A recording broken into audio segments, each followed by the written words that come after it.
السلام علیکم ناظرین، آپ کو ہمارے چینل دلچسپ معلومات میں خوش آمدید۔ آج کا ہمارا موضوع ہے تابوت سکینہ۔ تابوت سکینہ کیا ہے؟ آخر اس صندوق میں ایسا کیا ہے کہ یہودیوں کے لیے زندگی موت کا مسئلہ بنا ہوا ہے؟ مسلمانوں کی نظر میں تابوت سکینہ کی کیا اہمیت ہے اور تابوت سکینہ کس کس پیغمبر، نبی اور رسول کے پاس رہا؟ ان تمام معلومات کو حاصل کرنے کے لیے آپ ویڈیو کو شروع سے آخر تک پورا دیکھیے گا۔ تو شروع کرنے سے پہلے میں آپ سے درخواست کرتا ہوں کہ آپ نے اگر میرا چینل سبسکرائب نہیں کیا تو برائے مہربانی اس کو سبسکرائب کر لیں اور ساتھ میں دیے گئے بیل نوٹیفیکیشن کے بٹن پر بھی کلک کر دیں تاکہ آپ کو ہماری آنے والی تمام ویڈیوز کی نوٹیفیکیشن ملتی رہے۔ بالی ووڈ کی فلموں کا ایک انتہائی مشہور اور کامیاب فلم ڈائریکٹر، پروڈیوسر اور اسکرین رائٹر اسٹیون اسپیلبرگ کے نام سے جانا جاتا ہے۔ یہ کٹر یہودی ہے۔ اس کی فلموں کے موضوعات اکثر یہودیت کے حوالے سے ہوتے ہیں۔ 1981 میں اس نے ایک film Raiders of the Lost Ark کے نام سے بنائی۔ یہ فلم جنگ عظیم کے پس منظر میں بنائی گئی۔ اس فلم میں دکھایا جاتا ہے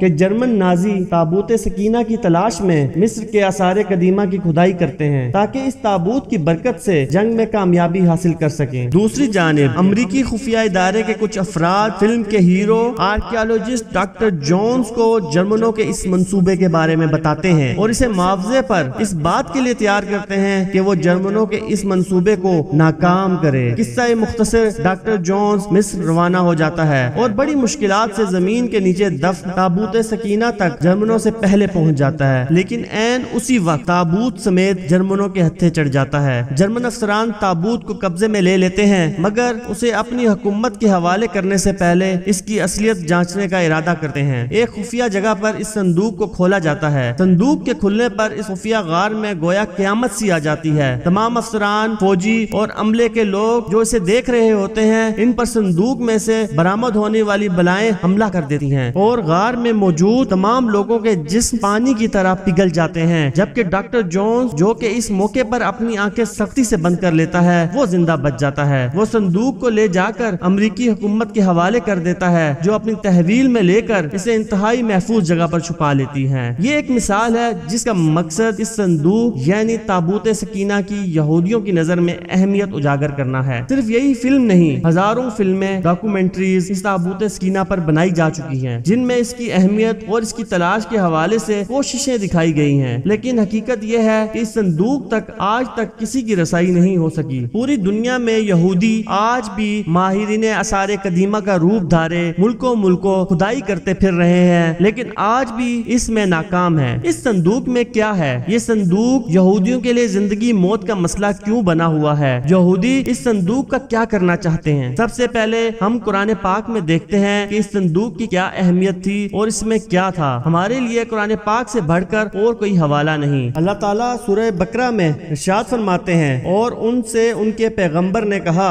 اس کی بادشاہی کی علامت یہ ہے کہ وہ صندوق تمہارے پاس آئے گا جس میں تمہارے رب کی طرف سے تمہارے سکون اور اطمینان کا سامان ہے اور جس میں آل موسیٰ و ہارون کی چھوڑی ہوئی چیزیں ہیں جسے فرشتے اٹھائے ہوئے ہوں گے۔ اگر تم ایمان والے ہو تو یقیناً اس میں تمہارے لیے بڑی نشانی ہے۔ اس آیت مبارکہ میں لفظ تابوت کا مطلب صندوق اور سکینہ کا مطلب ایسا سامان جس سے دل کو سکون اور راحت ملے، یعنی صندوق میں ایسا سامان تھا جس کی برکت سے دلوں کو مضبوطی اور تسکین ملتی تھی۔ تفاسیر کے مطابق یہ صندوق سب سے پہلے حضرت آدم علیہ السلام پر جنت سے اتارا گیا تھا۔ یہ شمشاد نامی لکڑی سے بنا ہوا تھا۔ اس مقدس و متبرک صندوق میں حضرت آدم علیہ السلام اپنا ضروری سامان رکھا کرتے تھے۔ یہ صندوق نسل در نسل چلتا ہوا حضرت یعقوب علیہ السلام تک پہنچا۔ حضرت یعقوب علیہ السلام کا دوسرا نام اسرائیل تھا۔ ان کی اولاد بنی اسرائیل یعنی اولاد اسرائیل کہلائی۔ حضرت یعقوب علیہ السلام کے ایک بیٹے کا نام یہودا تھا جن کی نسل کو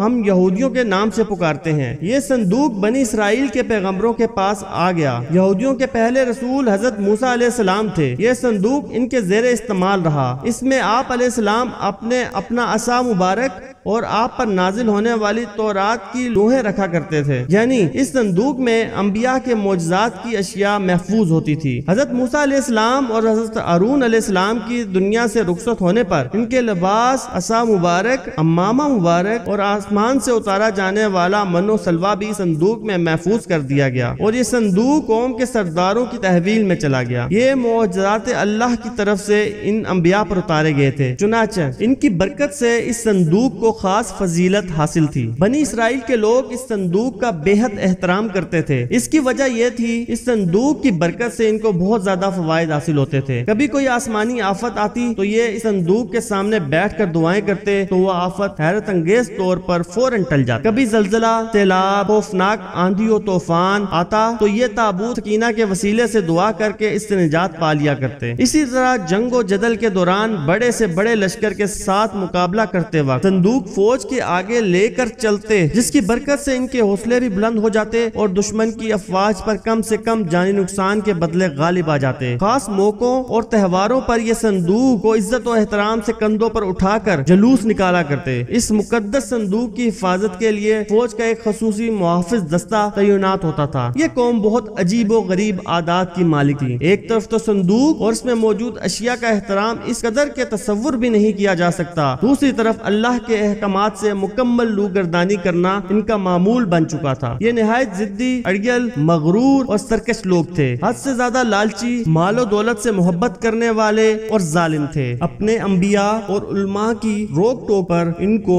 خوفناک اذیتیں دیا کرتے تھے۔ جب ان کی سرکشی حد سے بڑھنے لگی تو اللہ نے ان کو عذاب دینے کے لیے ان پر قوم عمالقہ مقرر کر دی۔ اس قوم کے بادشاہ جالوت نے ان پر انتہائی زبردست حملہ کیا، ان کی بستیاں اجاڑ دی، شہروں کو جلا کر راکھ کے ڈھیر بنا دیا، بے شمار لوگوں کو قتل عام کر کے ہلاک کر دیا اور ان کا تابوت سکینہ چھین کر ساتھ لے گیا۔ مفسرین کے مطابق اس نے اس تابوت کو گندگی کے ڈھیر پر پھینک دیا۔ تابوت کی اس بے حرمتی پر اللہ کی طرف سے قوم عمالقہ پر اللہ کا عذاب نازل ہوا۔ جس شہر کی گندگی ڈھیر پر یہ صندوق پھینکا گیا تھا، اس شہر میں ایک عجیب سی وبا پھوٹ پڑی جس کا کسی حکیم معالج کے پاس علاج نہیں تھا۔ لوگ بہت تیزی سے لقمہ اجل بننے لگے۔ لوگ پریشان ہو کر حاکم شہر کے پاس پہنچے۔ اس نے کاہنوں کو جمع کیا اور ان سے اس عذاب کی وجہ معلوم کرنا چاہیے۔ کاہنوں نے حساب لگا کر بتایا کہ اس عذاب کی وجہ تابوت سکینہ کی شدید بے حرمتی ہے۔ وہ لوگ اس صندوق کو بنی اسرائیل کو کسی صورت میں واپس نہیں کرنا چاہتے تھے، چنانچہ یہ صندوق ایک دوسرے شہر میں پہنچا دیا گیا۔ حیرت انگیز طور پر صندوق پہنچانے کے بعد اس شہر میں بھی وہی خوفناک مرض پھوٹ پڑا اور ہزاروں کی تعداد میں روزانہ انسان مرنے لگے۔ کہا جاتا ہے اس صندوق کی وجہ سے اس قوم کے 5 شہر مکمل طور پر تباہ ہو گئے۔ مختلف آفات، امراض نے اس قوم کو اپنی لپیٹ میں لے لیا۔ اس پر فیصلہ کیا گیا کہ یہ تابوت واپس بنی اسرائیل کو دے دیا جائے۔ صندوق کو ایک بیل گاڑی پر رکھا گیا اور اسے شہر سے نکال دیا گیا۔ خدا کی قدرت سے بیل اس صندوق کو لے کر بنی اسرائیل کے ملک کی طرف روانہ ہو گئے۔ دوسری جانب اس زمانے میں بنی اسرائیل میں حضرت شمائیل علیہ السلام محبوس کیے گئے تھے۔ حضرت شمائیل علیہ السلام طالوت کو، جو کہ ایک نیک انسان تھے، بنی اسرائیل کا بادشاہ بنانا چاہتے تھے، جبکہ بنی اسرائیل حسب معمول سرکشی اختیار کیے ہوئے تھے، اپنے نبی کی کسی بات پر عمل کرنے کو تیار نہیں تھے۔ آخرکار قوم کے سرداروں نے جان چھڑانے کی خاطر حضرت شمائیل علیہ السلام سے مطالبہ کیا کہ اگر وہ اللہ کے سچے نبی ہیں اور چاہتے ہیں کہ ان کا حکم مانا جائے تو وہ دعا کریں کہ ان کا قیمتی اور مقدس تابوت سکینہ ان کو واپس مل جائے۔ اگر ان کی دعا قبول ہو گئی تو وہ ان کی بات تسلیم کر لیں گے۔ اس پر حضرت شمائیل علیہ السلام نے حکم ربی سے ان کے ساتھ وعدہ کر لیا کہ تابوت سکینہ اگلے روز صبح تک خود بخود ان کے پاس پہنچ جائے گا۔ اس پر سردار ان کا مذاق اڑانے لگے، کیونکہ وہ قوم عمالقہ کی غضبناکی سے اچھی طرح واقف تھے اور جانتے تھے کہ ان کے قبضے سے اس تابوت کا واپس ملنا ناممکن تھا۔ اگلے روز بیل گاڑی پر لدا ہوا تابوت ان تک پہنچ گیا، جس پر حسب وعدہ انہوں نے اپنے نبی کا حکم مان کر طالوت کو اپنا بادشاہ تسلیم کر لیا۔ اس سے پہلے جو قرآن پاک کی آیت بیان کی گئی تھی اس میں اسی واقعے کا ذکر کیا گیا ہے۔ تابوت سکینہ دوبارہ حاصل ہونے پر اس قوم کے حالات میں ایک بار پھر بہتری آنے لگی، لیکن ان کے اعمال وہی رہے۔ پھر حضرت داؤد علیہ السلام کا دور آیا۔ اس وقت تک یہ قوم خانہ بدوشوں کی سی زندگی گزارتی تھی اور تابوت سکینہ بھی ایک خیمے میں ہی رکھا جاتا تھا۔ حضرت داؤد علیہ السلام نے ان کے لیے ایک عبادت گاہ تعمیر کرنے کا ارادہ کیا، جسے ان کے بعد ان کے بیٹے حضرت سلیمان علیہ علیہ السلام نے بیت المقدس کے مقام پر عظیم الشان عبادت گاہ کی شکل میں پایا تکمیل تک پہنچایا۔ تابوت سکینہ کو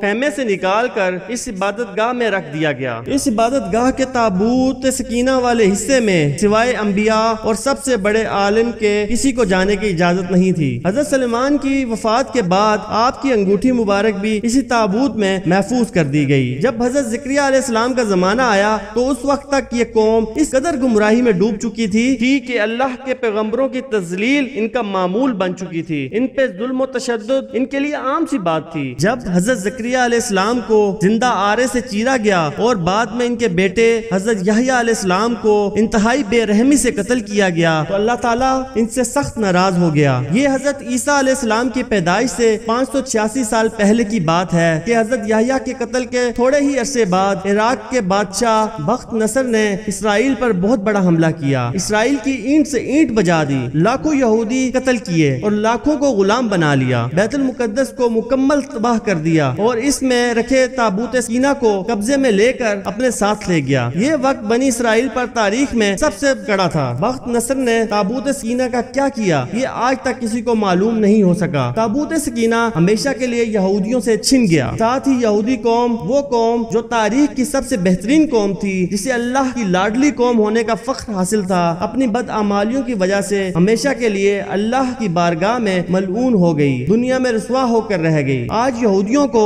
2000 سال بعد دوبارہ اسرائیل کی سرزمین پر قدم جمانے کا موقع ملا ہے تو بھی اس قوم کی وہی عادات و اطوار ہیں، وہی ظلم و جبر، دھونس دھاندلی، تکبر، خود کو ساری دنیا سے اعلیٰ و عرفہ سمجھنے کا خناس، اللہ کی طرف سے لعنت زدہ ہو جانے کے باوجود بھی ابھی تک اللہ کی لاڈلی قوم ہونے کی خوش فہمی موجود ہے، وہی مال و دولت کا لالچ اور مال جمع کرنے کے وہی صدیوں پرانے شیطانی طریقے، ان کا کچھ بھی نہیں بدلا۔ آج بھی اسی جگہ حضرت سلیمان علیہ السلام والی عبادت گاہ تعمیر کرنے کا جنون اور اسی طرح تابوت سکینہ کو دوبارہ حاصل کر کے ہیکل سلیمانی میں رکھے جانے کا بخار ہے۔ یہ آج بھی مسجد اقصی کی مغربی دیوار جو ٹائٹس کے حملے میں بچ گئی تھی، ہیکل سلیمانی کی آخری نشانی سمجھ کر اس سے لپٹ کر داڑے مار کر روتے ہیں۔ اپنی عظمت کے دنوں کو یاد کر کے رونا ان کی عبادت بن چکی ہے، لیکن ابھی تک نہ سمجھ ہے۔ ان کے جنون اور ماضی سے لپٹے رہنے کا یہ عالم ہے کہ پورے کرۂ ارض کو کھود کر اس میں سے تابوت سکینہ تلاش کرتے پھر رہے ہیں۔ ان کو اپنے آخری مسیحا کا بے صبری سے انتظار ہے، جس کے جھنڈے تلے ایک بار پھر ان کو پوری دنیا پر غلبہ حاصل ہو جائے گا۔ اس ایک آنکھ والے مسیحا دجال اکبر سے ان کو اس قدر محبت ہے کہ پوری دنیا میں اس کی ایک آنکھ کی نشانی کا پرچار کرتے پھر رہے ہیں۔ اس کی آمد پر متحد ہونے کے لیے کئی خفیہ تنظیمیں بنا رکھی ہیں جو اسے خوش آمدید کہہ کر اسے خدا مان لیں گی۔ تابوت سکینہ کی موجودہ جگہ کے بارے میں مختلف لوگ قیاس آرائیاں کرتے رہتے ہیں۔ اس پر انگریز، عیسائیوں اور یہودیوں نے بڑی ریسرچ کی ہے، لیکن حتمی طور پر سارے ایک نقطے پر متفق نہیں ہو سکے۔ لیکن جو تھیوری اس کے قریب ترین لگتی ہے وہ یہ کہ اس وقت یہ صندوق یا تابوت حضرت سلیمان علیہ السلام کے محل میں کہیں دفن ہے، جو فلسطین میں آج بھی گم ہے، جس کو یہودی کافی عرصے سے ڈھونڈنے کی کوشش کر رہے ہیں اور آئے دن وہاں بیت المقدس میں کھدائی کرتے رہتے ہیں۔ اس کے متعلق بہت سے نظریات ہیں اور میرا خیال ہے کہ یہ تابوت اب بھی حضرت سلیمان علیہ السلام کے محل کے اندر ہی کہیں دفن ہے۔ کچھ کے نزدیک اس کو افریقہ لے جایا گیا۔ ایک مشہور ماہر آثار قدیمہ ران وائٹ کا کہنا ہے کہ یہ مشرق وسطی میں موجود ہے۔ کچھ لوگوں کے مطابق اس کو ڈھونڈنے کی کوشش انگلینڈ کے علاقے میں کرنی چاہیے، جبکہ کچھ اسکالرز کا ماننا ہے کہ یہ تابوت ایتھوپیا کے تاریخی گرجا گھر ایکسم میں پڑا ہوا ہے۔ ایک اور نظریہ یہ ہے کہ یہ بحیرہ مردار کے قریب ایک غار کے اندر کہیں گم ہو چکا ہے۔ ایک نظریہ یہ بھی ہے کہ یہودیوں نے 1981 میں اسے حضرت سلیمان علیہ السلام کے پہلے محل سے کھدائی کے دوران نکال کر کہیں نامعلوم جگہ پر منتقل کر دیا ہے، جبکہ کھدائی کرنے والے یہودیوں کا کہنا تھا کہ وہ اس صندوق کے بالکل قریب پہنچ چکے تھے، لیکن اسرائیلی گورنمنٹ نے مسلمانوں اور عیسائیوں کے پریشر میں آ کر اس کی کھدائی پر پابندی لگا دی تھی، اس لیے انہیں یہ کام نامکمل ہی چھوڑنا پڑا۔ بہرحال کوششیں جاری ہیں، لیکن تاحال انہیں ناکامی کا سامنا ہے اور حتمی طور پر کچھ نہیں کہا جا سکتا کہ یہ تابوت کہاں ہے۔ بہت بہت شکریہ۔ آخر میں آپ سے درخواست کروں گا کہ اگر آپ نے ہمارا چینل سبسکرائب نہیں کیا تو برائے مہربانی سبسکرائب کر دیں۔ السلام علیکم۔